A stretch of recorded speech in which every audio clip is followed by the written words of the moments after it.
आज हम तराइन के प्रथम युद्ध की गाथा जानेंगे, जो 1191 में लड़ा गया था। यह युद्ध मोहम्मद गोरी की घुरीद सेना और पृथ्वीराज चौहान के राजपूत संघ के बीच हुआ था। पृथ्वीराज चौहान अजमेर और दिल्ली के शासक थे, जबकि मोहम्मद गोरी भारत में अपने साम्राज्य का विस्तार करना चाहता था।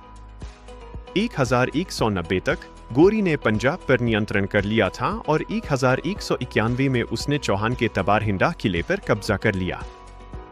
इसके जवाब में पृथ्वीराज ने अन्य राजपूत शासकों के साथ एक संघ बनाया, हालांकि कन्नौज के जयचंद इसमें शामिल नहीं हुए। 14 जनवरी 1191 को तराइन के मैदान में दोनों सेनाएं आमने सामने थीं। राजपूतों ने अपनी पैदल सेना, घुड़सवार सेना और हाथियों के साथ गोरी की सेना पर तीव्र हमला किया। मोहम्मद गोरी घायल हो गया और मुश्किल से बच पाया, जिसके बाद उसकी सेना हार गई। पृथ्वीराज ने तबारहिंडा को पुनः प्राप्त कर लिया, लेकिन गोरी का पीछा न करना एक बड़ी गलती साबित हुई। यह युद्ध राजपूतों के प्रतिरोध का प्रतीक था, जिसने भारत के भविष्य को आकार दिया। आज हम इतिहास के एक निर्णायक क्षण तराइन के दूसरे युद्ध की गाथा का अनावरण करेंगे, जिसने भारतीय उपमहाद्वीप का भविष्य बदल दिया।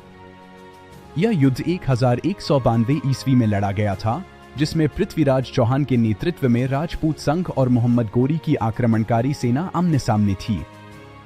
पिछले वर्ष तराइन के पहले युद्ध में पृथ्वीराज चौहान ने गोरी को करारी शिकस्त दी थी, जिससे राजपूतों का आत्मविश्वास बढ़ गया था। लेकिन गोरी ने अपनी हार का बदला लेने की ठान ली थी और एक बड़ी सुसंगठित सेना के साथ वापस लौटा। इस बार गोरी ने एक नई रणनीति अपनाई, जिसमें रात के हमले और राजपूत सेना को थकाने की योजना शामिल थी। सुबह होते होते थकी हुई राजपूत सेना को गोरी की ताजा टुकड़ियों ने घेर लिया, जिससे युद्ध का पासा पलट गया। पृथ्वीराज चौहान को पकड़ लिया गया और इस हार ने उत्तरी भारत में मुस्लिम शासन की नींव रखी। तराइन का दूसरा युद्ध सिर्फ एक सैन्य हार नहीं था, बल्कि यह भारतीय इतिहास में एक नए युग की शुरुआत का प्रतीक था।